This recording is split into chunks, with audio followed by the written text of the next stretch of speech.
Acompáñame a Lucas capítulo 23, versículo 44. Y después vamos a leer todo el capítulo 24, hablando de la temática de la resurrección. Era ya como la hora sexta, cuando descendieron tinieblas sobre toda la tierra hasta la hora novena.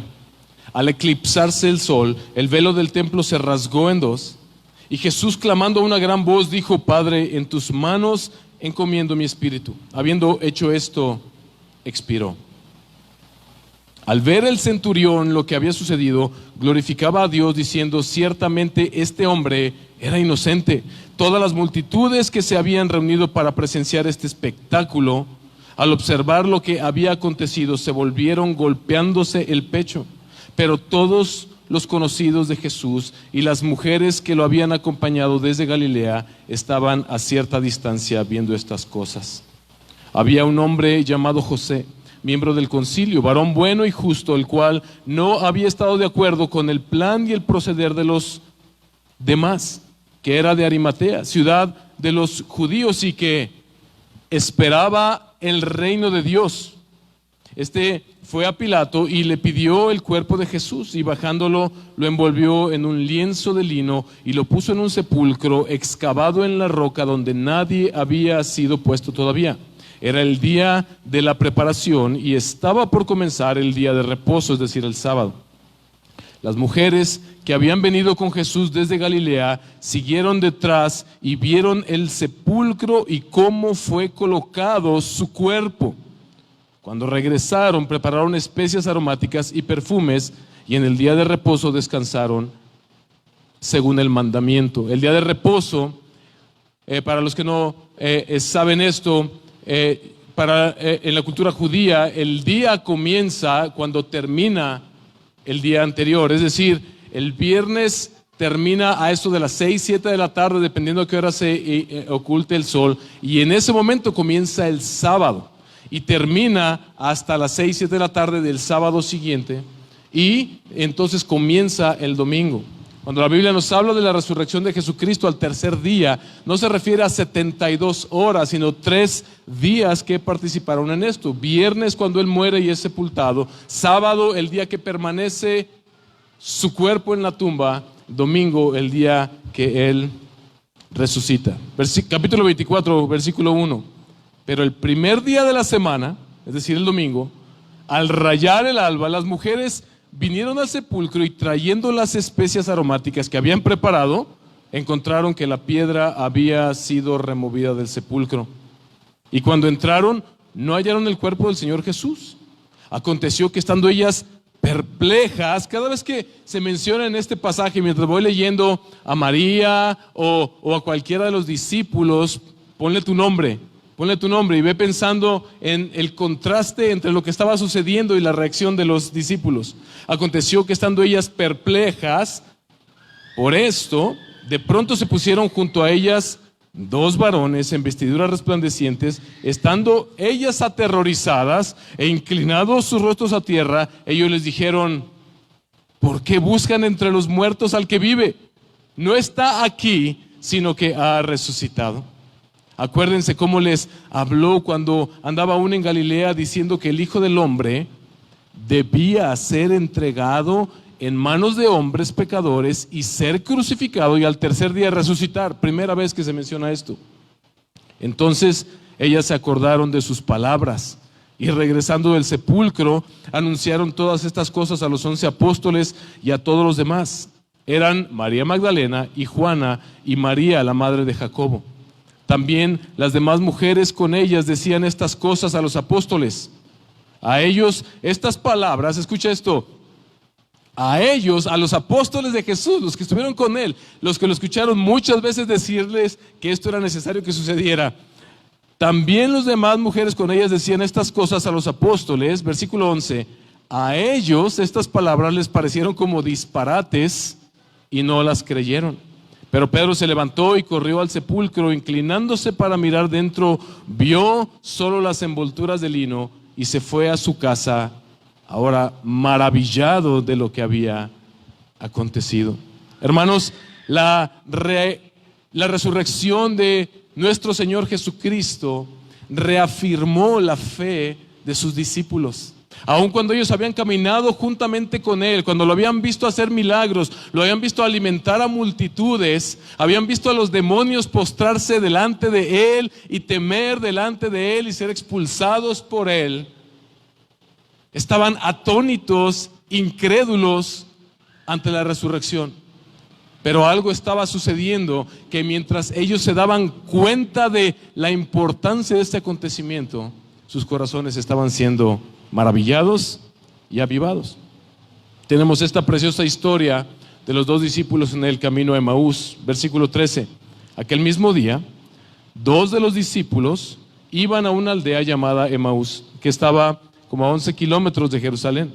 Conversaban entre sí acerca de todas estas cosas que habían acontecido, y mientras conversaban, discutían. Jesús mismo se acercó y caminaba con ellos, pero sus ojos estaban velados para que no lo reconocieran. Y Él les dijo: ¿qué discusiones son estas que tienen entre ustedes mientras van andando? Y ellos se detuvieron. Escucha esto, con semblante triste.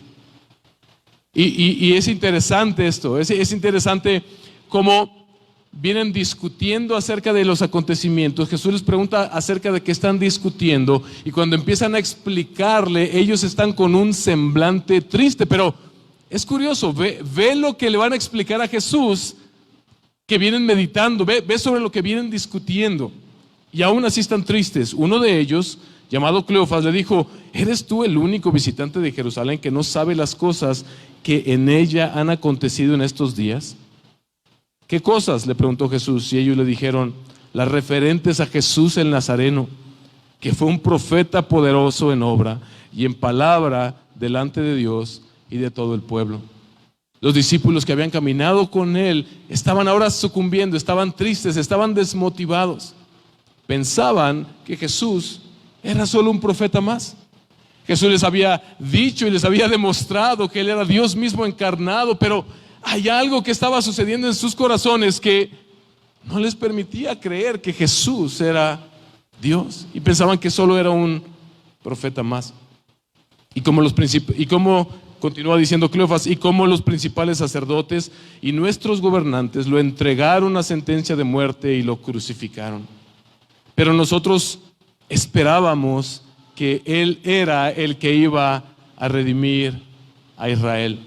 Esta es la gran temática de toda la Biblia, y esta es la gran temática de toda la historia de la humanidad. ¿Quién crees tú que es Jesús? ¿Para qué crees tú que apareció Jesús? La semana pasada vimos, Él apareció para destruir las obras del diablo.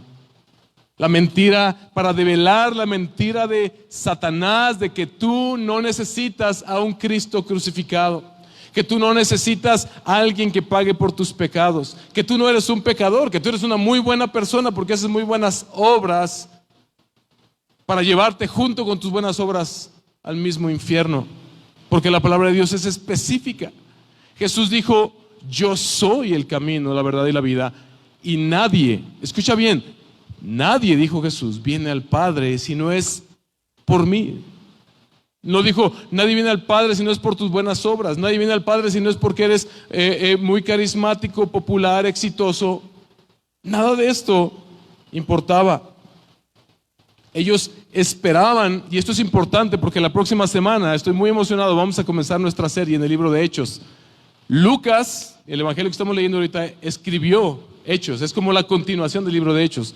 Y esto es importante. Los israelitas estaban decepcionados del Mesías porque ellos esperaban un Mesías terrenal. Ellos esperaban un gran líder terrenal que estableciera un gran reino para Israel, que les diera gloria a ellos en esta tierra. Ellos esperaban más bien a un caudillo.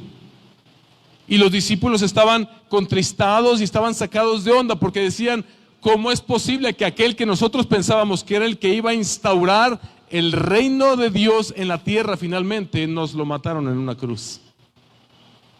Continúa diciendo: además de todo esto, este es el tercer día desde que estas cosas acontecieron. Y también, escucha esto, siguen tristes a pesar de que ya escucharon esto. Y también algunas mujeres de entre nosotros nos asombraron, pues cuando fueron de madrugada al sepulcro y al no hallar su cuerpo, vinieron diciendo que también habían visto a una aparición de ángeles que decían que él vivía. Algunos de los que estaban con nosotros fueron al sepulcro y lo hallaron, tal como también las mujeres habían dicho, pero a él no lo vieron. ¿Te das cuenta de lo que están disertando? ¿Te das cuenta de lo que están diciendo? ¿Te das cuenta que están testificando de la resurrección de Jesús? Pero ellos siguen tristes en su corazón y siguen decepcionados del Mesías que ellos querían que Jesús fuera. Entonces Jesús les dijo: oh insensatos y tardos de corazón para creer lo que los profetas han dicho. ¿No era necesario que el Cristo padeciera todas estas cosas y entrara en su gloria? Comenzando por Moisés y continuando con todos los profetas, es decir, desde Génesis hasta todos los profetas, les explicó lo referente a él en todas las escrituras. Se acercaron a la aldea donde iban y él hizo como que iba más lejos y ellos le insistieron diciendo: quédate con nosotros porque está tarde. Porque estaba atardeciendo y el día ya ha declinado. Y entró a quedarse con ellos. Ve esta escena, es preciosa, imagínala. Al sentarse a la mesa con ellos, Jesús tomó pan y lo bendijo. ¿Esto te recuerda algo? Esto te recuerda tal vez al aposento alto. Jesús, previo a su detención en el aposento alto, partiendo el pan y compartiendo la copa con sus discípulos, diciéndoles: esto es mi cuerpo que por ustedes va a ser partido. Esto es lo que va a suceder conmigo, previo a su arresto. Pero ahora está aquí con ellos. Al sentarse a la mesa con ellos, Jesús tomó pan y lo bendijo y partiéndolo les dio. Entonces les fueron abiertos los ojos y lo reconocieron. Entonces les fueron abiertos los ojos y lo reconocieron. Jesús, en su deseo de que sus discípulos y de que tú y yo le conociéramos, Él nos anunció, Él nos dijo, todas las escrituras nos narran, todo el Antiguo Testamento apunta hacia el día en el que vendría uno que destruiría las obras de Satanás y que redimiría al pueblo de Dios, pagaría por tus pecados y por mis pecados para darnos vida eterna. Esto es lo que la humanidad entera estábamos esperando. Y se dijeron el uno al otro: ¿no ardía nuestro corazón dentro de nosotros mientras nos hablaba en el camino, cuando nos abría las escrituras? Y es que todo mundo, en la falsa espiritualidad del día de hoy, se promueve esta falsa y diabólica idea de que lo único que importa es que tú seas espiritual sin importar qué creas. De que lo único que importa es que tú seas una buena persona.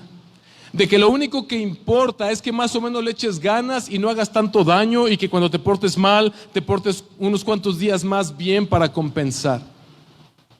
Esta mentira es diabólica. Porque lo que vemos aquí es que lo que abrió los ojos del entendimiento de estos hombres fue comprender, a la luz de las únicas escrituras de Dios, la Biblia, lo que de Él estaba escrito. Lo que vino a hacer el cambio en la vida de estos discípulos fue el comprender, a la luz de las escrituras, quién es el Cristo. Qué triste es ver cuántas religiones y sectas han surgido y existen desvirtuando las verdades que están escritas en el libro que Jesús citó para abrir los ojos de sus discípulos. Y obviamente lo que podemos ver aquí es la obra de su Espíritu Santo a través de las escrituras, transformando los corazones de estos hombres. Levantándose esa misma hora, regresaron a Jerusalén y hallaron reunidos a los 11 apóstoles y a los que estaban con ellos, que decían: es verdad que el Señor ha resucitado y se ha aparecido a Simón. ¿Qué tendrían que estar haciendo ellos? Dando de brincos por esto. Deberían estar tal vez emocionados porque aquello que Jesús dijo que haría, lo hizo, y 35, ellos contaban sus experiencias en el camino y cómo lo habían reconocido al partir el pan. Mientras ellos relataban estas cosas, Jesús se puso en medio de ellos y les dijo, escucha lo que les dice: paz a ustedes. Paz a ustedes. La palabra de Dios es sumamente clara en cuanto a que no todos somos hijos de Dios como algunos proclaman. Todos somos creación de Dios, todos somos hechos a imagen y semejanza de Dios. Dios ama a la humanidad como nadie puede amar jamás, pero la palabra de Dios nos habla de reconciliación con Dios en el Evangelio. A través de su sacrificio, Jesús estaba reconciliándonos con Dios, y te reconcilias con aquella persona con quien estás peleada. Tienes paz con aquella persona con quien estabas en guerra. De tal forma que la palabra de Dios habla en estos términos de cómo aquellos que no están en Cristo se constituyen enemigos de Dios. Enemigos de Dios. Pero Jesús está ahora delante de ellos y le está diciendo: paz a ustedes. Han venido haciendo todo mal hasta el día de hoy. Cuando Jesús fue apresado, huyeron. Pedro negó a Jesús 3 veces. Uno de sus discípulos dicen que huyó hasta desnudo. Ahora que tienen el testimonio de su resurrección, no lo están creyendo.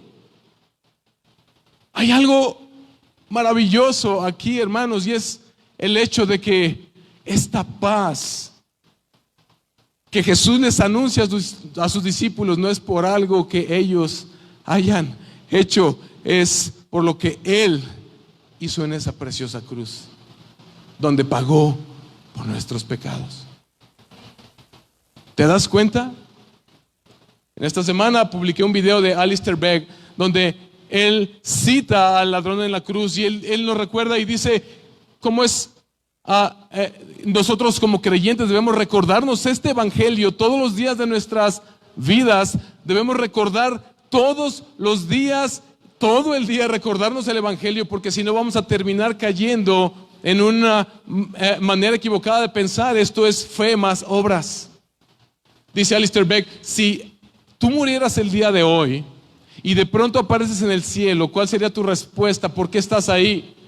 Dice: en el momento en que empieces a responder en primera persona, porque yo iba a la iglesia, porque yo hice una profesión de fe, porque yo iba al estudio bíblico, porque yo hacía buenas obras, dice, en ese momento estás fallando completamente. Piensa en el ladrón en la cruz, dice Alistair Begg. Piensa en ese hombre apareciendo en el mismísimo cielo. Y él hace un chiste y dice: imagínate a los ángeles, o al ángel que lo recibe, y le dice: ¿y tú qué haces aquí? Y el ladrón contesta: no lo sé. ¿Cómo que no lo sabes? Pues no lo sé, no sé qué hago aquí. Y el ángel se queda todo sacado de onda, busca en sus registros, no sabe qué hacer, y va y trae a un ángel supervisor, ¿no? Dice: no sé qué hacer con este cuate.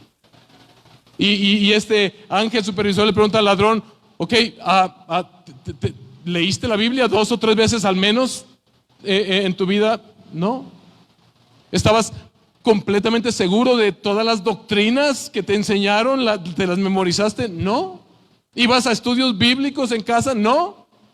No tuve tiempo, me hubiera encantado, no tuve tiempo de nada de eso. Estaba crucificado, blasfemando en contra de este hombre. Y el ángel supervisor le pregunta: entonces, ¿sobre qué base estás aquí?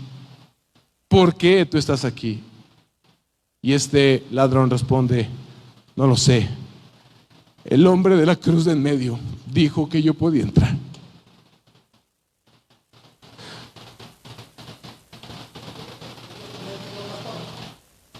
Tú y yo somos ese ladrón en la cruz. Tú y yo somos el ladrón en la cruz. Y Jesús se presenta delante de sus discípulos y les dice: paz a ustedes. No por nada que ustedes hayan hecho o pudieran hacer en su vida, por lo que yo hice por ustedes en esa cruz. Pero somos como los discípulos.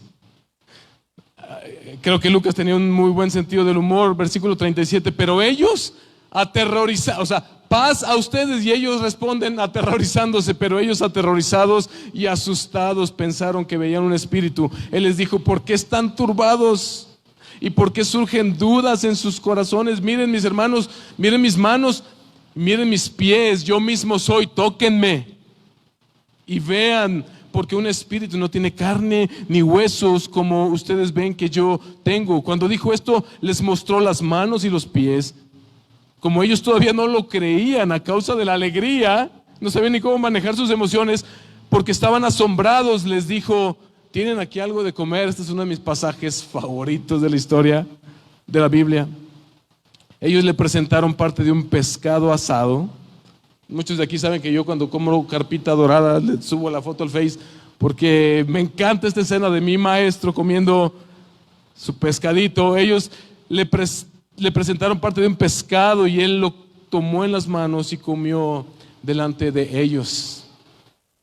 Jesucristo resucitó en cuerpo, en un cuerpo glorificado. Muchos teólogos dicen que parte de la razón por la cual los discípulos al principio no lo reconocían es porque la resurrección, como dice Pablo en 1 Corintios 15, es de este cuerpo que tú y yo tenemos, carnal, contaminado por el pecado, que muere, va a la tierra, es deshecho y resucita a un cuerpo glorificado. Mira, Jesús está garantizando aquí, la Biblia nos asegura aquí que la resurrección de los muertos, tú y yo, todo ser humano que ha pisado la tierra, resucitaremos. Unos para vida eterna y otros para condenación eterna, pero en cuerpo, y nuestras almas, si hubiéramos muertos, regresarán del Padre, se unirán a nosotros y todos compareceremos delante del Señor. Después Jesús les dijo: esto es lo que yo les decía cuando todavía estaba con ustedes. Tercera vez que les dice que era necesario que se cumpliera todo lo que sobre mí está escrito en la ley de Moisés, en los profetas y en los salmos. Entonces les abrió la mente para que comprendieran ¿qué? Las escrituras. Y les dijo: así está escrito, que el Cristo padeciera y resucitara de entre los muertos al tercer día, y que en su nombre se predicara el arrepentimiento para el perdón de los pecados a todas las naciones, comenzando desde Jerusalén. Por tanto, yo enviaré sobre ustedes la promesa de mi Padre, pero ustedes permanezcan en la ciudad hasta que sean investidos con poder de lo alto. Entonces Jesús los condujo fuera de la ciudad hasta cerca de Betania, y alzando sus manos los bendijo. Y aconteció que mientras los bendecía, se separó de ellos y fue llevado arriba al cielo. Ellos, después de adorar a Jesús, regresaron a Jerusalén con gran gozo y estaban siempre en el templo alabando a Dios. Y estaban siempre en el templo alabando a Dios. La resurrección es la razón por la cual tú y yo estamos aquí el día de hoy. La resurrección de Cristo es la razón por la cual tú y yo estamos aquí el día de hoy. La resurrección de Cristo es la razón por la cual la historia se divide en antes y después de Cristo. Existen muchas teorías conspirativas acerca del hecho de la resurrección. La teoría de la impostura. Esta teoría que dice que los discípulos se pusieron de acuerdo con soldados, con mucha gente en aquel tiempo, para hacer un gran circo, un gran engaño acerca de la resurrección, que ellos robaron el cuerpo y que lo escondieron por ahí. Yo te pregunto, ¿cómo puedes engañar con tanta facilidad a todo un mundo que te es hostil en ese momento?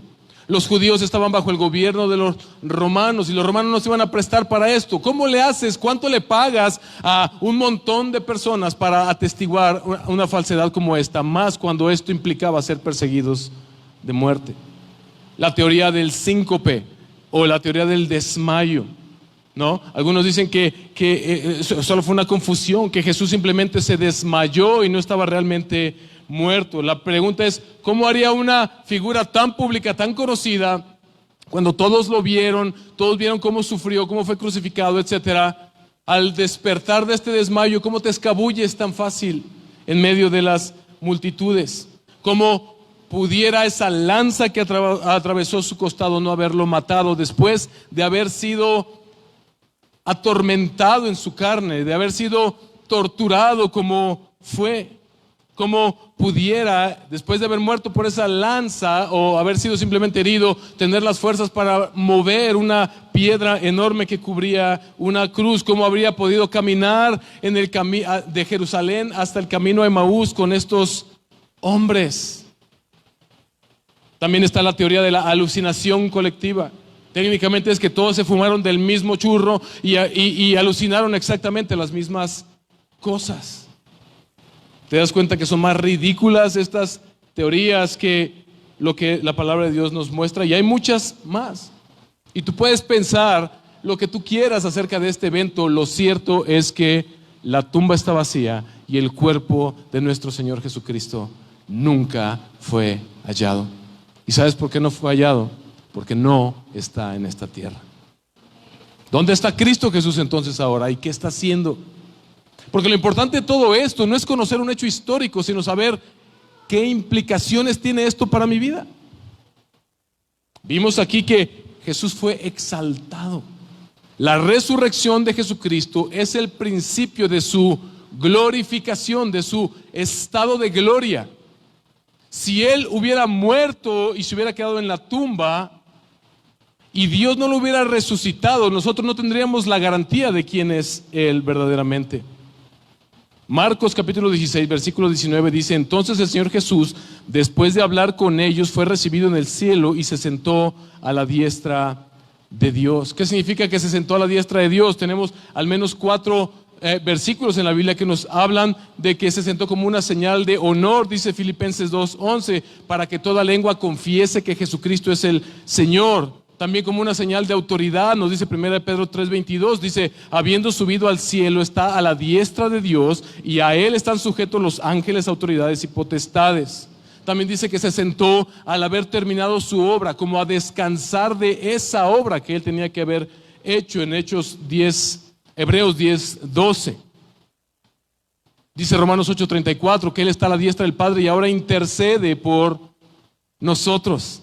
Efesios 1, versículo 17 al versículo 23. Y si se dan cuenta, no oré al principio de la prédica como siempre lo hago, porque quiero orar lo que Pablo oraba por los efesios. Y quiero que mientras leo esto, o búscalo en tu Biblia, Efesios 1, 17 al 23. Efesios 1 al 17 al 23. Esto es mi oración para ustedes, la misma que Pablo de sus Efesios. Pido que el Dios de nuestro Señor Jesucristo, el Padre de gloria, les dé espíritu de sabiduría y de revelación en un mejor conocimiento de Él. Mi oración es que los ojos de su corazón les sean iluminados para que sepan cuál es la esperanza de su llamamiento, cuáles son las riquezas de la gloria de su herencia en los santos y cuál es la extraordinaria grandeza de su poder para con nosotros los que creemos, conforme a la eficacia de la fuerza de su poder. Este poder obró en Cristo cuando lo resucitó de entre los muertos y lo sentó a su diestra en los lugares celestiales, muy por encima de todo principado, autoridad, poder, dominio y de todo nombre que se nombra, no solo en este siglo, sino también en el venidero. Y todo lo sometió bajo sus pies, bajo los pies de Jesús, y a Él lo dio por cabeza sobre todas las cosas a la iglesia, la cual es su cuerpo, la plenitud de aquel que todo lo llena en todo. Hermanos, la resurrección de Jesucristo no es un mero hecho histórico que tú debes de conocer. Tú debes de entender cuáles son las implicaciones para tu vida. Porque es importante que tú rindas tu vida a Jesús. Mira, no importa si tú crees o no crees este mensaje, lo importante es que tú tengas la responsabilidad contigo mismo de exponerte y tomar una decisión en cuanto a este Cristo. Porque eso va a definir tu eternidad. Mi invitación es a que rindas tu vida a Cristo Jesús de una vez por todas. Porque junto con esa resurrección vienen las garantías para los creyentes de lo que Dios ha prometido en Cristo. Las Escrituras, hermanos, nos dicen que la resurrección de Cristo Jesús significa que tú y yo somos justificados en Dios. En Efesios capítulo 2, versículo 3 dice que antes éramos por naturaleza hijos de ira. ¿Por qué? Porque hemos quebrantado la ley de Dios. Simplemente porque hemos pecado. Tú y yo hemos pecado. Nadie de los que estamos aquí puede decir jamás he pecado. Y por causa de la justicia de Dios, Dios tiene que derramar su ira castigando con muerte. Este es el problema. Romanos 6:23 nos dice que la paga del pecado es muerte. ¿Por qué morimos? Porque esa es la paga del pecado. Tú y yo vamos a morir un día y esta es la consecuencia del pecado en nuestras vidas. Pero la palabra de Dios nos dice que Jesús nos reconcilia con el Señor. Si no tuviéramos tú y yo un Salvador como Cristo Jesús que nos rescatara de esta situación terrible, no podríamos alcanzar la oportunidad de relacionarnos tú y yo con Dios como Él quiere. Porque todo el mundo tiene una idea acerca de cómo se relaciona con Dios, pero no hay mil maneras, solamente hay una, que es la que la palabra de Dios nos muestra a través de una comunión con su Hijo Jesucristo. Hermanos, la resurrección de Jesucristo también demuestra que Él venció, destruyó al postrer enemigo, que es la muerte. Cristo resucitó porque la muerte no era más poderosa que Él, porque la muerte no podía retenerlo. Esto implica que ahora tú y yo ya no tenemos por qué temer el castigo que viene después de la muerte. Si tú estás en Cristo Jesús, déjame decirte, mi hermano, porque Cristo venció a la muerte para reconciliarte con Cristo Jesús por su sacrificio. Si tú estás en Cristo Jesús, el día que enfrentes la muerte solamente será el día de tu graduación. 1 Corintios 15, 55 al 57. ¿Dónde está, oh muerte, tu victoria? ¿Dónde, oh sepulcro, tu aguijón? El aguijón de la muerte es el pecado. El aguijón de la muerte es el pecado. ¿Cómo es que la muerte se hace efectiva en el hombre? A través del pecado. Y el poder del pecado es la ley que te muestra que porque has pecado debes morir. Pero a Dios gracias que nos da la victoria por medio de nuestro Señor Jesucristo. ¿Te das cuenta? ¿Te das cuenta de lo que está en juego? Si crees o no en Jesús.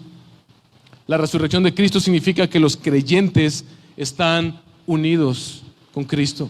Cuando creemos en Cristo somos unidos con Él por la fe, y esto significa que cuando Dios te mira, si tú estás en Cristo, Él ya no ve tu pecaminosidad, Él ve la justicia de Cristo en ti. Él ve la justicia de Cristo en ti. 1 Corintios 1:30. Pero por obra suya de Cristo están ustedes en Cristo Jesús, el cual se hizo para nosotros sabiduría de Dios y justificación, santificación y redención. Hermanos, la resurrección de Cristo Jesús confirma que este libro es verdad. Confirma que las Escrituras son verdad. Isaías 53 anunciaba más de 700 años antes de que viniera Jesús cómo sería su muerte. Ve cómo dice desde 52:13 y cómo sería su ascensión. Oigan esto: mi siervo prosperará, será enaltecido, levantado y en gran manera exaltado. Pero quiso el Señor quebrantarlo, sometiéndolo a padecimiento. Cuando Él se entregue a sí mismo como ofrenda de expiación, verá a su descendencia, prolongará sus días, y la voluntad del Señor en su mano prosperará. Debido a la angustia de su alma, Él lo verá y quedará satisfecho. Por su conocimiento, el justo, mi siervo, es decir, Jesús, justificará a muchos y cargará las iniquidades de ellos. Por tanto, yo les daré parte con los grandes, y con los fuertes repartirá despojos, porque derramó su alma hasta la muerte, y con los transgresores fue contado. Llevó el pecado de muchos e intercedió por los transgresores. David, más de casi 1000 años antes de que Cristo viniera, proféticamente habla en este salmo: por tanto mi corazón se alegra y mi alma se regocija, también mi carne morará segura, porque tú no abandonarás mi alma en el Seol, ni permitirás que tu santo vea corrupción. ¿No es esto lo que sucedió con Jesús? que su alma no se quedó en el Seol ni en el sepulcro su cuerpo, ni permitirás que tu santo sufra corrupción, es decir, que mi cuerpo se descomponga. Me darás a conocer la senda de la vida, en tu presencia y plenitud de gozo, en tu diestra y deleites para siempre.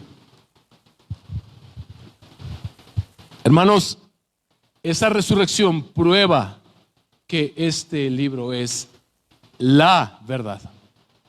La verdad. La resurrección de Jesucristo confirma que el evangelio que predicamos es verdadero, porque la resurrección no es solamente una parte esencial del evangelio. La resurrección es como el pegamento que une todas estas verdades de la Biblia. Sin esta resurrección, tú y yo no tendríamos nada que estar haciendo aquí. Si Cristo no hubiera resucitado, yo sería el principal promotor del hedonismo y de la ley del más fuerte. Y yo tal vez, como me gustan mucho estas películas así futurescas el fin del mundo y el mundo así en llamas y bandos, yo tal vez sería un bandolero y promovería que matemos a los más débiles. Porque si Cristo no resucitó, si no hay una vida eterna, entonces lo único que vamos a sacar de este mundo, ¿sabes qué hay que hacer? Lo mismo que hizo Hitler. Vamos a limpiar este mundo y vamos a sacar el mejor provecho los que podamos hacerlo. ¿Qué razón habría para una moralidad si Cristo no hubiera resucitado y con ello garantizado una vida eterna? 1 Corintios 15, y yo sé que algunos dicen, ay pastor, ¿por qué dice eso? Porque es la verdad. Si Cristo no hubiera resucitado, ¿para qué estuviéramos aquí?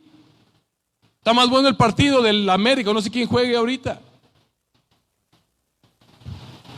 1 Corintios 15, 14 dice el apóstol Pablo, y si Cristo no ha resucitado, vana es entonces nuestra fe y nuestra predicación, y vana es la fe de ustedes también. La resurrección de Cristo Jesús, hermanos, también prueba que Él es el Hijo de Dios. Es la garantía de que Él es el Hijo de Dios. Si Él hubiera permanecido en esa tumba, Él hubiera sido simplemente un gran hombre más, como Mahoma, o como Gandhi, o como quien tú quieras. Si Él hubiera permanecido en la tumba, simplemente hubiera sido un gran revolucionario más, un caudillo más, pero Él se levantó de la tumba. Él se levantó de la tumba. Y esta resurrección de Cristo Jesús también significa que Dios va a cumplir su promesa de derramar su Espíritu Santo, como lo leímos aquí, sobre todo aquel que crea en Él. No te pierdas la serie en el libro de Hechos. Comenzamos la siguiente semana. Muchos lo nombran los Hechos de los Apóstoles. Nada que ver. Son los Hechos de Cristo Jesús glorificado y de su Espíritu Santo sobre nosotros, su iglesia. Después de la resurrección, Jesús envía a su Espíritu Santo. La resurrección de Cristo, hermanos, nos da una esperanza viva. ¿Por qué? ¿Por qué los hombres vivimos como vivimos? ¿Por qué tanta maldad en el mundo? ¿Por qué tanta indiferencia? Porque no hay esperanza en este mundo. No hay esperanza. La única esperanza que tienen los jóvenes el día de hoy es divertirse al extremo pecaminosamente los días que puedan, porque después quién sabe qué va a suceder. Pero los cristianos tenemos una esperanza tremenda porque nuestros pecados han sido borrados y somos justificados delante de Dios, y Él nos prometió una gloria que Él nos dará. Primero Pedro capítulo 1 versículo 3 al 4, ve lo que dice: bendito sea el Dios y Padre de nuestro Señor Jesucristo, quien según su misericordia nos ha hecho nacer de nuevo a una esperanza viva. A una esperanza viva mediante la resurrección de Jesucristo de entre los muertos, para obtener una herencia incorruptible, inmaculada y que no se marchitará, reservada en los cielos para ustedes. Hermanos, no estamos aquí para cumplir simplemente, y la razón de la que muchos no están aquí el día de hoy, porque están cansados, porque hace mucho calor, porque hay otras cosas más importantes que hacer, es porque no hay esta esperanza viva, de tal forma que yo te quiero desafiar el día de hoy a que si en tu corazón no arde este deseo y esta esperanza viva, como lo dijeron los apóstoles, los discípulos en el camino de Maús, pídele al Señor, renueva en mí esta esperanza viva. No estamos aquí porque no tengamos otra cosa mejor que hacer. Estamos aquí porque tenemos una esperanza viva, segura, porque nuestro Rey está vivo. Hermano, la resurrección de Jesús significa que tú y yo resucitaremos al igual que Él resucitó. La Biblia dice que Él es las primicias de la resurrección, de la muerte.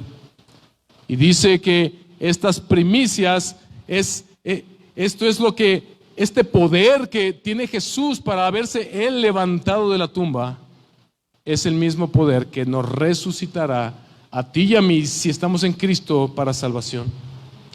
Me encanta cómo narra Lucas, el Evangelio de Juan, capítulo 20, versículo 15, lo voy a leer así bien rápido. Cuando María llega al sepulcro, ve lo que sucede, 20:14. Al decir esto, se volvió y vio a Jesús que estaba allí, pero no sabía que era Jesús. Es decir, cuando va a la tumba y la ve vacía y está toda sacada de onda, el ángel le dice que no busque ahí, que Jesús ya ha resucitado. Dice que al decir esto se volvió y vio a Jesús, lo vio que estaba allí, pero no sabía que era Jesús. Mujer, ¿por qué lloras?, le dijo Jesús. ¿A quién buscas? Ella, escucha esto, pensando que era el que cuidaba el huerto, le dijo: Señor, si usted lo ha llevado, dígame a dónde lo ha puesto y yo me lo llevaré. María, le dijo Jesús.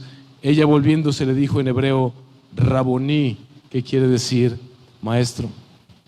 Me encanta que ella pensó que era el que cuidaba el huerto del panteón, por así decirlo. Y esto no es teología, pero me encanta esta analogía, me encanta esta fracción. ¿Se acuerdan que la semana pasada vimos cómo Jesús es el segundo Adán, el postrer Adán, que vino a deshacer las obras de Satanás que fueron destruidas en el primer huerto de Edén?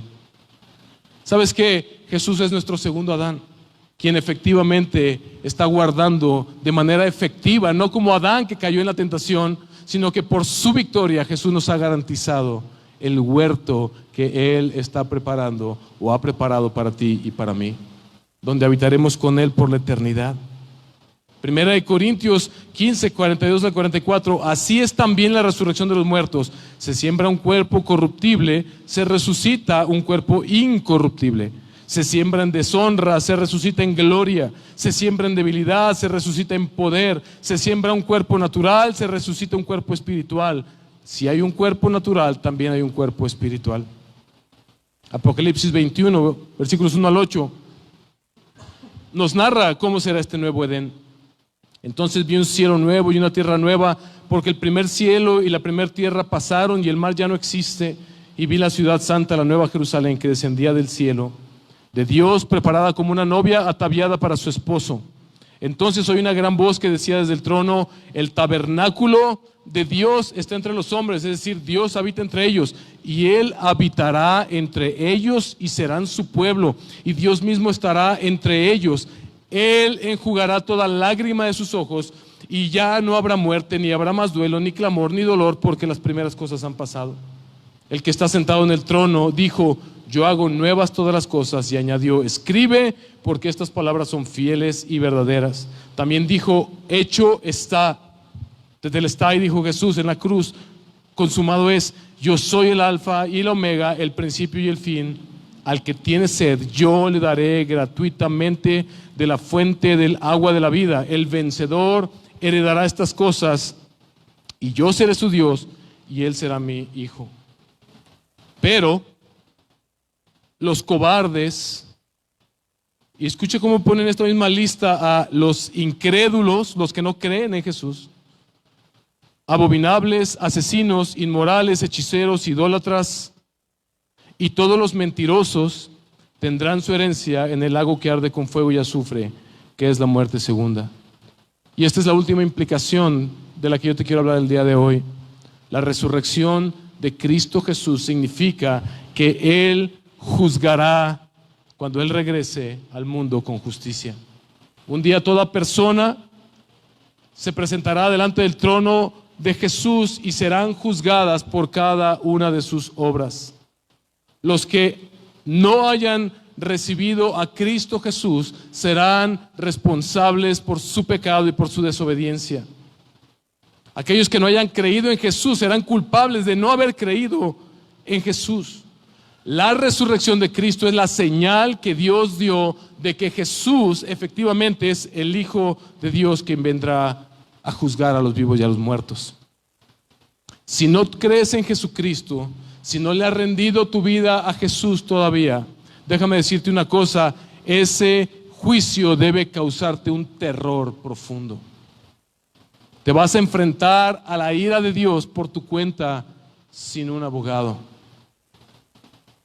Y vas a sufrir una eternidad en el infierno recibiendo el castigo que mereces por tus pecados. Y esto le dará gloria a Dios, porque entonces su justicia será establecida sobre ti.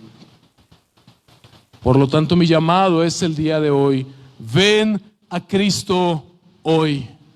Entrégale tu vida a Jesús, arrepiéntete de tus pecados y entrégale tu vida a Jesús. Porque la palabra de Dios dice que cuando creemos en Jesús, recibimos todos estos beneficios de la resurrección de los que he hablado. Es nuestra fe en Cristo lo que nos une con Él y nos ayuda a recibir el perdón de los pecados. Ninguno de los que estamos aquí podemos decir: yo me gané el cielo por mi santidad. Somos como el ladrón en la cruz, pecadores, pero un día entendimos este evangelio y nos arrepentimos de nuestros pecados y le entregamos nuestra vida a Cristo Jesús. Él murió en esa cruz por tus pecados y resucitó para que tú puedas tener una vida eterna que Él te promete y Él te puede dar si tú le rindes tu vida el día de hoy. Pónganse de pie. Juan capítulo 11, versículo 25 al 26. Jesús, después de haber resucitado a Lázaro, Jesús, después de haber demostrado previamente que ya de por sí Él tenía el poder sobre la muerte y resucitar a Lázaro, Él dijo estas palabras. Jesús le contestó: yo soy la resurrección y la vida. Yo soy la resurrección y la vida. No les dijo: yo conozco el conjuro para la resurrección de la vida. No les dijo: yo les voy a dar una serie de letanías que ustedes repitan para que puedan resucitar. Yo les voy a dar el talismán que puedan sobar para que puedan resucitar. Jesús les dijo: yo soy la resurrección y la vida. El que cree en mí, aunque muera, vivirá. Y todo el que vive y cree en mí, no morirá jamás. Y termina Jesús diciendo, y es lo que te digo yo el día de hoy: ¿crees esto?